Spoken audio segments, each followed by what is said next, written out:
बहिनी नमस्ते, के छ हाल खबर? के हो? के बहिनी, के छ हाल खबर? क्यों के हो? दाइलाई ठिक पार्ने अधिकार बहिनीको छ कि छैन? के हो? तपाईँलाई मैले ठिक पार्छु?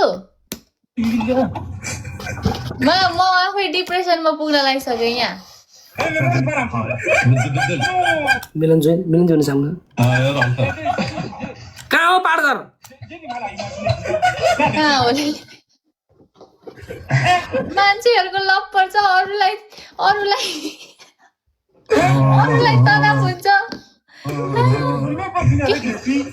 भात खानुभयो कि नै? हेर न कुरा बटारेको। म त गएँ, मेरो गेस्टमा बस्ने बेला भयो। खसी पार्नु पर्यो रे भाइ। कहाँ खसी पार्ने कुरो गर्छन् यार?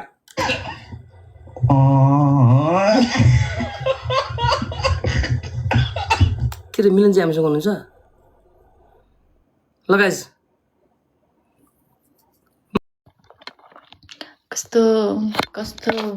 कस्तो माया लागेर आउँछ क्या बिचारा भाउजूको।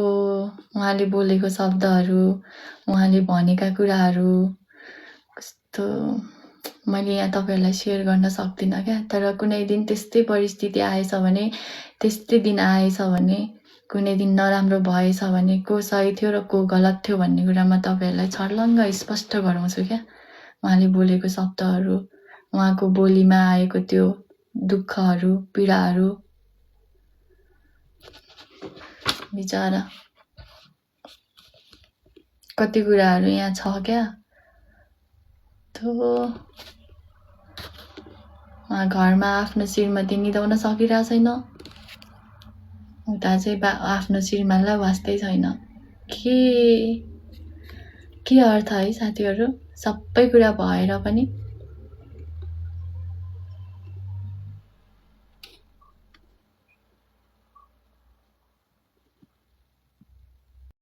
लाइभ गेस्ट म्याच भइरहेको छ, उनै भएन, जोडिँदै जोडेन।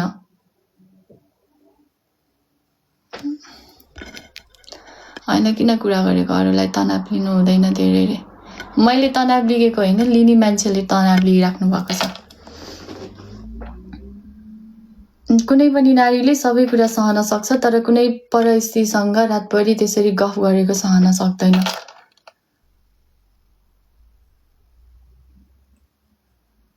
भनेर मेसेज कमेन्ट गरिराख्नु भएको छ। मेन कुरा चाहिँ के भने, मेन कुरा चाहिँ हो नि उहाँले भनेको जस्तो सही हो क्या त्यो कुरा पनि। अब रातैभरि लाइभ भाउजूलाई कतिखेर टाइम दिने हो भनेको? रातैभरि बिहानको कति बजेसम्म लाइभ रे? त्यस्तो नि हुन्छ, त्यस्तो नि हुन्छ। परिवारलाई टाइम छैन, रातैभरि त्यही लभकै कुरा गरेर बुढी भनेर दुवैजना रातैभरि गफ गर्ने। अनि त्यो बिचारा भाउजूले त सहेको हो क्या त्यो कुराहरू, त अति सहेको हो के। अचम्म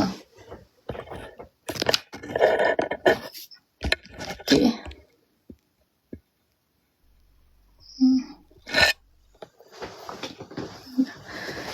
ल मान्नु न, छोरी मान्छेहरू यहाँ कतिजना हुनुहुन्छ? हजुर सबैजना हजुरहरूको श्रीमान रातैभरि लाइफमा अर्को केटीसँग। अब मानौँ फ्यामिली उयोसम्म ठिकै हो, तर रातभरि अरू तरुणीसँग गफ लडाइरहेको छ, तपाईँलाई टाइम नै दिएको छैन, झर्किन्छ फर्किन्छ, मोबाइल छुन पनि दिँदैन। मोबाइल अब के हो अब लक पासपोर्टहरू लक गरिरहेको छ। यस्तो कुराहरू भयो भने तपाईँ सहन सक्नुहुन्छ? तपाईँहरू सहन सक्नुहुन्छ? ल भन्नु त। हरेक कुराको एउटा लिमिट हुँदैन, हद हुँदैन भन्नु। कुनै यहाँ छोरी मान्छे कतिजना हुनुहुन्छ? ल तपाईँहरू यहाँ छोरी मान्छे हुनुहुन्छ, तपाईँको श्रीमान ल रातैभरि क्या बुढा र बुढी भन्दै बसिरहेको छ रातैभरि। ल बुढाबुढी भन्ने पनि केही फरक परेन, तर घरको श्रीमतीलाई दिनुपर्ने टाइम, अनि त्यसपछि श्रीमतीलाई दिनुपर्ने माया अनि रेस्पेक्ट, त्यो चिजहरू घरको श्रीमतीलाई चाहिँ छैन भने पछाडि त्यो अटोमेटिकली मान्छेमा त्यो सोच्न बाध्य बनाउँदैन दिमागले, के हुँदैछ भन्ने हुँदैन। होइन बुढाबुढी मिलेर गरेको भए त केही फरक परेन है, केही समस्या हुँदैन। तर मेन्टली असर परिरहेको छ भने पछाडि विचार गर्नुपर्छ कि।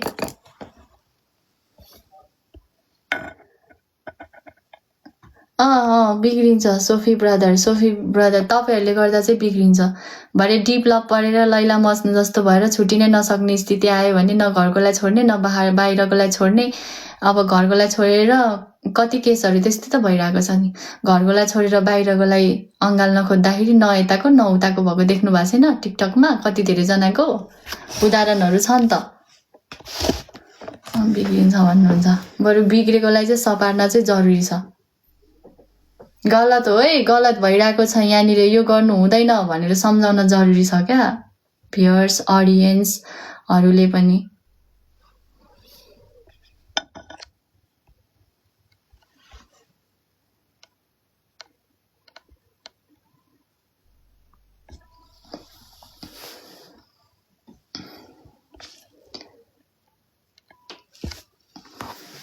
बिचरा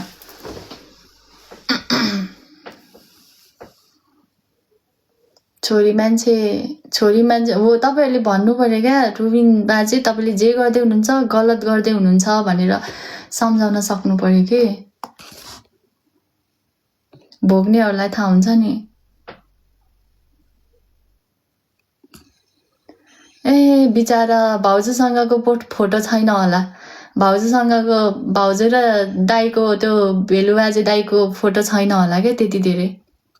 बिचरा अब त हो त्यस्तै गर्दा गर्दै फेरि फुस्केको त्यो टुप्पी नभएको मान्छेहरूले फेरि बिहा गर्नको लागि उयो गर्न नि बेर लाग्दैन, बिहा गराउन नि बेर लाग्दैन, उक्साउन नि बेर लाग्दैन। माथि उक्साउँछन् अनि उक्साएर के गर्छन् फेरि तल थेचार्छन् क्या। उक्साउनसम्म उक्साउँछन् अनि लास्टमा गएर थेचार्छन्।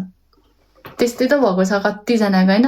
न घरबार रहन्छ न श्रीमती सँगै हुन्छन्, उक्साएर माथि पुर्याएर लास्टमा थेचारेर न केही न यताको न उताको बनाइदिन्छन् क्या।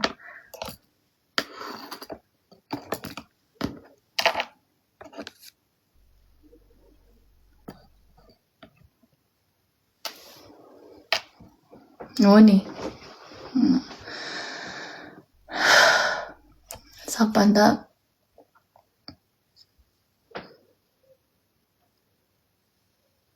अन्ली फ्रेन्ड त ठिकै हो नि, अन्ली फ्रेन्डसम्म भए त ठिकै हो नि त। तर घरको बुढीलाई भन्दा बढी प्राथमिकता अरूलाई दिन थाल्यो भने फ्रेन्ड हुँदैन कि साथीहरू।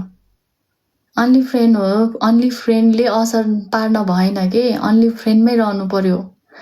अन्ली फ्रेन्डले परिवारको कुनै पनि सदस्यलाई असर पार्नु भएन भन्ने कुरा हो।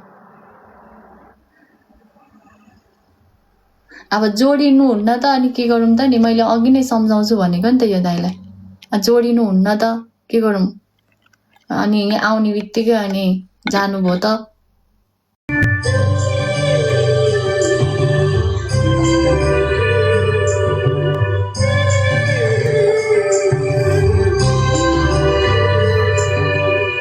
कहिले तिम्रो पछाडिमा अल्झे,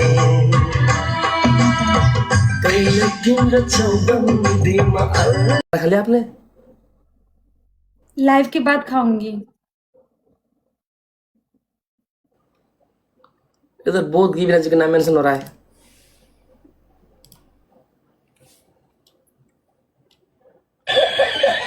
कौन गिविना? ओह अच्छा, वो मुझे भी रासिल के साथ बोला। कल गेम लगाई ना मैंने रासिल के साथ, तो थोड़ी सी बदतमीजी हो गई।